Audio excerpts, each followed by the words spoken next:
New gen സ്റ്റൈലാണ് sugar cut അല്ലേ? ഈ ഷുഗർ കട്ടിൽ എത്രമാത്രം അതിൻ്റെ ഒരു ആരോഗ്യപരമായിട്ട് എത്രമാത്രം നല്ലതാണ് ഷുഗർ? വളരെ നല്ലൊരു ചോദ്യമാണ്. സാധാരണ ആളുകൾ പറയുന്ന പോലെ ഷുഗർ കട്ടെന്ന്, ശരിക്കും അതിന് പറയുന്നത് കാർബ് കട്ടെന്നാണ്. അത് കാർബോഹൈഡ്രേറ്റ് ഉള്ള എല്ലാ ഭക്ഷണങ്ങളും ഒഴിവാക്കുക എന്നുള്ളതാണ്. നമ്മുടെ ശരീരത്തിന് എനർജി തരാൻ വേണ്ടിയിട്ടുള്ള സാധനം ആയിട്ടുള്ള ഇന്ധനമാണ് ഈ കാർബ് എന്ന് പറയുന്ന സാധനം, ഷുഗർ എന്ന് പറയുന്ന സാധനം, കാർബോഹൈഡ്രേറ്റ് എന്ന് പറയുന്ന സാധനം. അതിനെ പ്രോസസ്സ് ചെയ്തിട്ട് അതിന് പല നമ്മൾ അകത്തേക്ക് ചെല്ലുമ്പോൾ അതിന് പല വർക്കുകൾ ഉള്ളിൽ നടക്കുന്നു, ഡൈജഷൻ നടക്കുന്നു, അതിന് പല കാര്യം നടക്കുന്നു.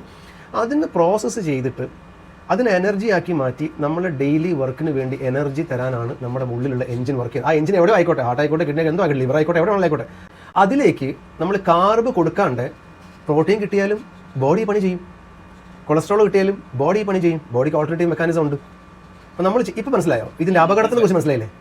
ഇനി ഇതിനെക്കുറിച്ച് വല്ലാതെ ഒരു ഉദാഹരണം ഞാൻ തരേണ്ടതുണ്ടോ എന്ന് വെച്ചാൽ, എന്തിനാണ് പിന്നെ കാർബ് കട്ട് ചെയ്യേണ്ടത്? ഈ കാർബ് കട്ട് ചെയ്യല്ല വേണ്ടത്, അല്ലെങ്കിൽ ഷുഗർ കട്ട് ചെയ്യല്ല വേണ്ടത്, അത് കുറക്കുകയാണ് വേണ്ടത്. അതിനാണ് ഞാൻ നേരത്തെ പറഞ്ഞ ഭക്ഷണബോധം വേണമെന്ന് പറഞ്ഞു. നേരത്തെ പറഞ്ഞ ഭക്ഷണബോധത്തിൻ്റെ കാര്യം ഞാൻ പറഞ്ഞല്ലോ, ഭക്ഷണ സംസ്കാരമല്ല, ഭക്ഷണബോധം.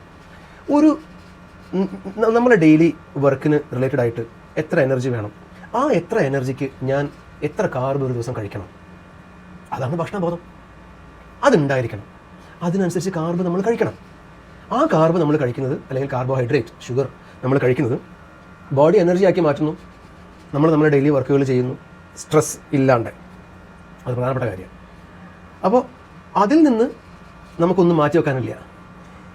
ഞാൻ നേരത്തെ പറഞ്ഞ പോലെ നമ്മളെ ഭക്ഷണ സംസ്കാരം നമ്മൾ ഫോളോ ചെയ്യുകയാണെങ്കിൽ, ഇത്രയും ചോറിട്ട് കഴിക്കുന്ന പരിപാടി, അതാവുമ്പോൾ ഈ കാർബ് നമ്മൾ ഒരുപാട് എടുക്കുന്നു. ചിലപ്പോൾ നമുക്കൊരു 100 ഗ്രാം കാർബ് മതി ഒരു ദിവസത്തേക്ക്. ഞാനും നവാസൊക്കെ എത്ര കാർബ് കഴിക്കുന്നുണ്ട്? 300 ഗ്രാം കഴിക്കുന്നുണ്ട്. ഈ 200 ഗ്രാം ബോഡി എന്ത് ചെയ്യും? സ്റ്റോർ ചെയ്യും, സ്റ്റോക്ക് ചെയ്യും. നമ്മൾ തടി കൂടുന്നു, ഫാറ്റ് ലിവർ വരുന്നു, കൊളസ്ട്രോൾ കൂടുന്നു. മനസ്സിലായോ?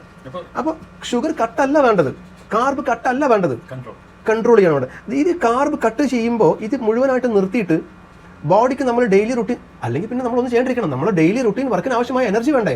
ആ എനർജി നമ്മൾ കണ്ടിന്യൂസ് ആയിട്ട് പ്രോട്ടീനിൽ നിന്നും കൊളസ്ട്രോളും എടുത്തുകൊണ്ടിരുന്നു കഴിഞ്ഞിട്ടുണ്ടെങ്കിൽ അതിൻ്റെതായ ഒരുപാട് പ്രശ്നങ്ങൾ ബോഡിയിൽ പിന്നെ വരാനുണ്ട്. ഡോക്ടർ പറഞ്ഞത് ഒരിക്കലും ഷുഗർ കട്ട് എന്നുള്ള പോളിസിയിലേക്ക് പോകരുത്, കുറക്കുക, അതെ, റെഡ്യൂസ് ചെയ്യുക. യെസ്, മാക്സിമം കുറച്ചിട്ട് ഷുഗർ യൂസ് ചെയ്യാൻ നോക്കുക. കുറക്കുക എന്ന് പറഞ്ഞാൽ ഞാൻ നേരത്തെ പറഞ്ഞ പോലെ നമുക്ക് ഒരു ദിവസം ആവശ്യമുള്ള എനർജി എത്രയാണ്, ആ എനർജിക്ക് നമുക്ക് എത്ര കാർബ് കഴിക്കണം, അല്ലെങ്കിൽ എത്ര ഷുഗർ കഴിക്കണം, ആ അളവിൽ മാത്രം എടുത്താൽ മതി. അത് ഇപ്പോൾ നവാസ് ചോദിക്കണം അത് എത്രയാണെന്ന് ചോദിച്ചാൽ അത് നമുക്ക് ഭയങ്കര പേഴ്സണലൈസ്ഡ് ആയിട്ട് ചെയ്യേണ്ട കാര്യങ്ങളാണ്. ഓരോരുത്തർക്കും വ്യത്യാസം ഉണ്ടാവും. ജനറൽ ആയിട്ട് അതിലൊരു അഭിപ്രായം പറയാൻ പറ്റില്ല. അത് ഒരു ഡയറ്റീഷ്യനെ കാണുകയോ ഡയറ്റീഷ്യനെ കണ്ട് അവരോട് അഭിപ്രായം ചോദിക്കുകയോ ചെയ്തിട്ട് ചെയ്യേണ്ട കാര്യങ്ങളാണ്.